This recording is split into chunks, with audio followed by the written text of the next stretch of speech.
Irmãos e irmãs, todos nós temos muito o que aprender com Nossa Senhora. Em relação a Nossa Senhora, não basta apenas admiração, devoção, mas é preciso também aprendermos e praticarmos aquilo que ela foi. Nossa Senhora é um grande exemplo. A igreja diz que Nossa Senhora é um espelho daquilo que deve ser a igreja.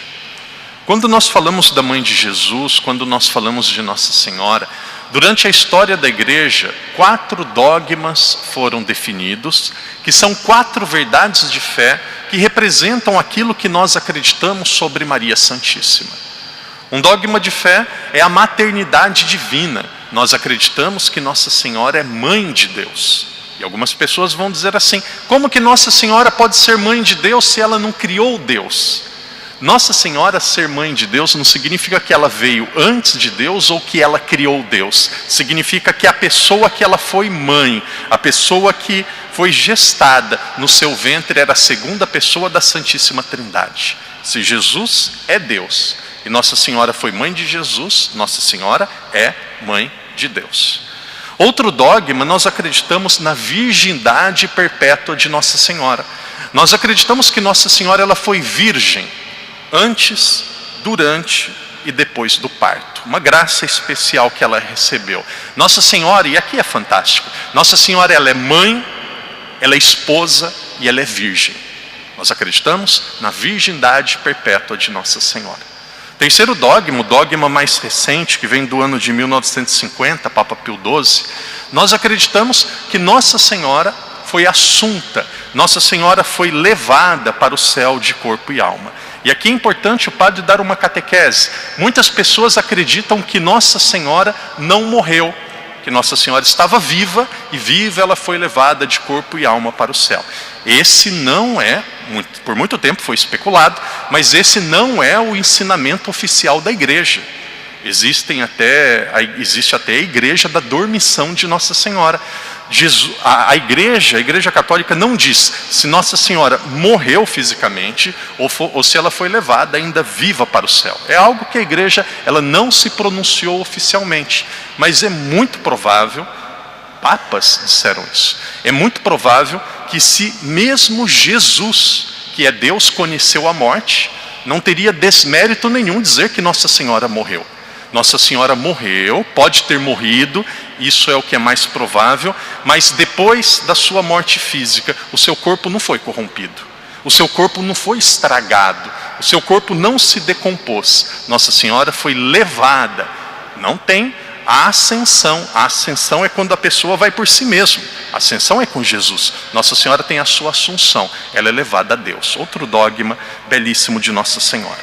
E o dogma de hoje, que nós celebramos, que é a Imaculada Conceição de Nossa Senhora. É um dogma aparentemente um pouco complicado de nós entendermos, nós acreditamos, celebramos, é a padroeira da nossa diocese, mas o que significa dizer que Nossa Senhora foi imaculada? Vamos ver um exemplo, vamos fazer uma analogia. Nós temos médicos aqui no nosso meio.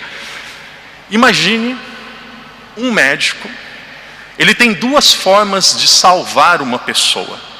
A primeira forma que o médico tem de salvar uma pessoa, e a mais comum, é quando a pessoa está enferma, a pessoa tem um vírus, a pessoa tem uma bactéria, o médico entra com remédio, muitas vezes com o antibiótico, e cura aquela pessoa. Podemos dizer que o médico salvou aquela pessoa, o médico curou aquela pessoa.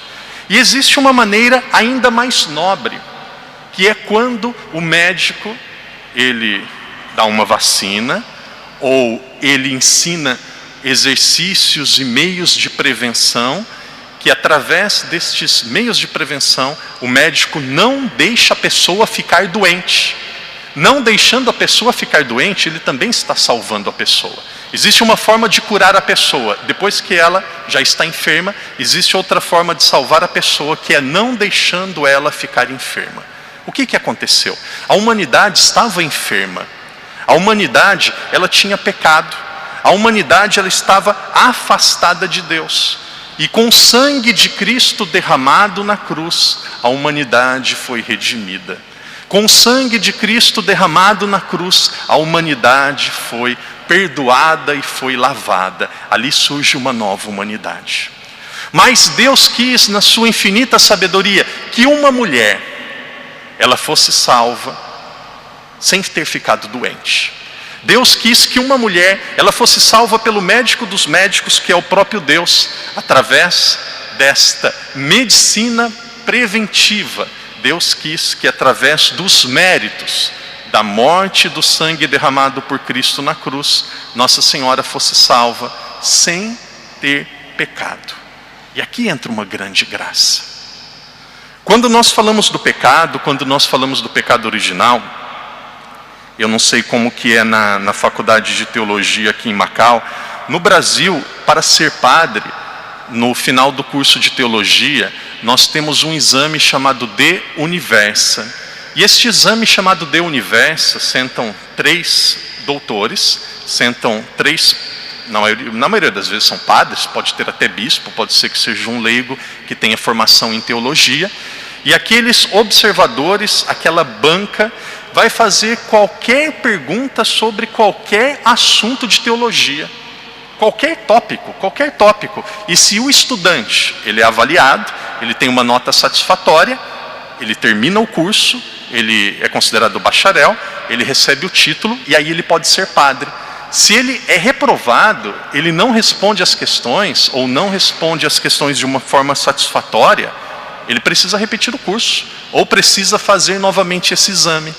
E eu me recordo que eu estava na minha banca, os professores observadores, e um deles ele perguntou assim: quem era virgem, prometida em casamento, sem o pecado original, e que recebeu uma visita de um anjo na Bíblia?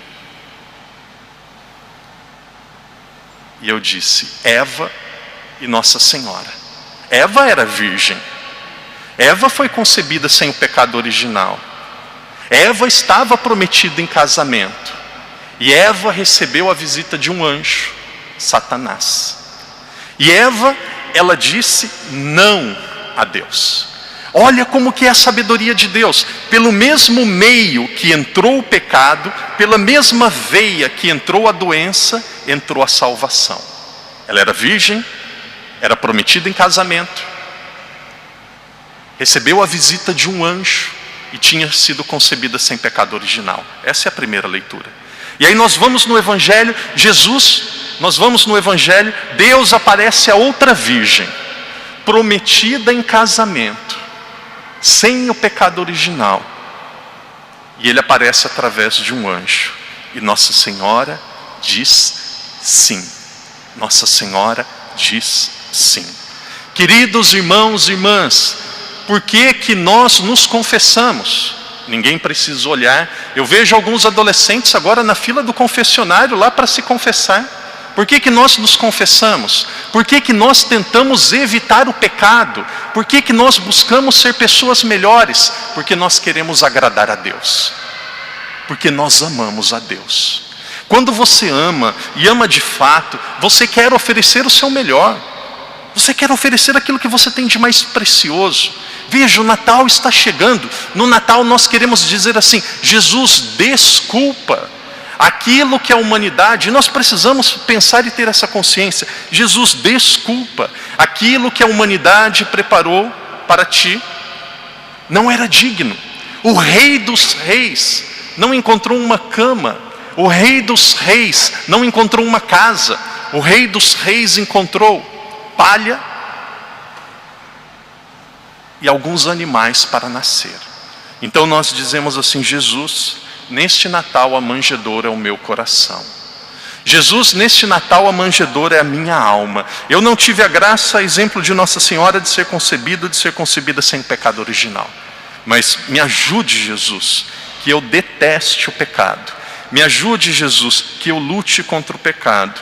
Me ajude, Jesus, que a meta maior da minha vida seja uma vida unitiva a Ti. Que eu me una a Si. O que significa nós dizermos a simplicidade de Nossa Senhora? Quando nós falamos das características principais de Nossa Senhora, o Papa Francisco dizia: sobre 10 características que nós podemos aprender da manjedoura e do exemplo de Maria Santíssima. E a primeira característica é a simplicidade. O que significa a simplicidade? A simplicidade não significa não ter muitas coisas. A simplicidade significa quando nós temos clareza de qual é o alvo, a meta e a intenção da nossa vida, e nós deixamos todas as outras coisas se tornarem secundárias e relativas para alcançarmos esta meta, para alcançarmos esse objetivo. Queridos irmãos e irmãs, em meio a trabalho, atividades, a tantas coisas, a meta, o telos, o alvo da nossa vida é nos unirmos um dia a Deus. Por fim, queremos aprender através do exemplo de Nossa Senhora. O anjo, quando apareceu a Nossa Senhora, o anjo saudou Nossa Senhora, ave cheia de graça. Depois, o que o anjo disse a Nossa Senhora? Maria, não tenhas medo. Não tenhas medo. Queridos irmãos e irmãs, nós vivemos em um mundo de insegurança. Não é novidade para ninguém que muitos portugueses, brasileiros, muitas pessoas deixaram a nossa cidade. Não é novidade para ninguém que existem muitos lugares do mundo onde muitas pessoas passam problemas materiais e problemas sérios. Muitas pessoas passam fome. Nós precisamos ser mais solidários e nós precisamos ter uma fé clara e inabalável, a ponto de dizer: Senhor, eu confio em Ti. Senhor, eu sei que a minha vida está nas Tuas mãos.